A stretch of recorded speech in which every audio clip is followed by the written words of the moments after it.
تفاعلت مع الثورة ازاي في 25 يناير والاحداث المسبيرو والفتنة الطائفية واحداث المتلاحقة كده؟ طبعا. انت كشاعر ليك وجهة نظرك ايه؟ يعني انا يعني كنت دايما بكتب كل اللي كتبته من ساعة بداية الثورة. خوفي على مصر، بحب مصر، يا مصر انتبهي يعني. طب نسمع قصيدة تكون بتحبها وقريبة منك كده، تكون شرحة وعكسة مشاعرك. بالظبط كده. يعني انا هختار بحبك يا بلدي. بحبك يا بلدي. اسمع، دي يمكن اخر حاجة يعني حديثة. بحبك زي نخلة تتمايل ولا تطاطي، الله، وحتى لو رموكي بالرصاص الحي او حتى مطاطي. الله، يا نخلة مزروعة في حضن التاريخ على النيل، طول ما انت عالية سيبك من الواطي. بحبك زي طير عشش على اولاده بجناح سنابل ذهب والطرح في ميعاده. لو التاريخ محتاج لنورك نور الصحبة، اصل التاريخ ابتدى عندك وبملاده.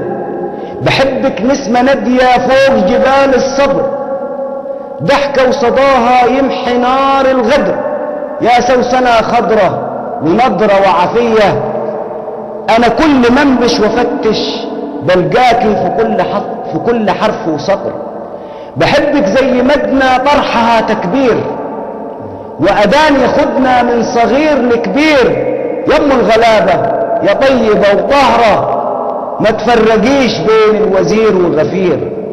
بحبك زي زغروتة لبنوتة في حنتها، مالي عينيها الخجل وعارفة سكتها.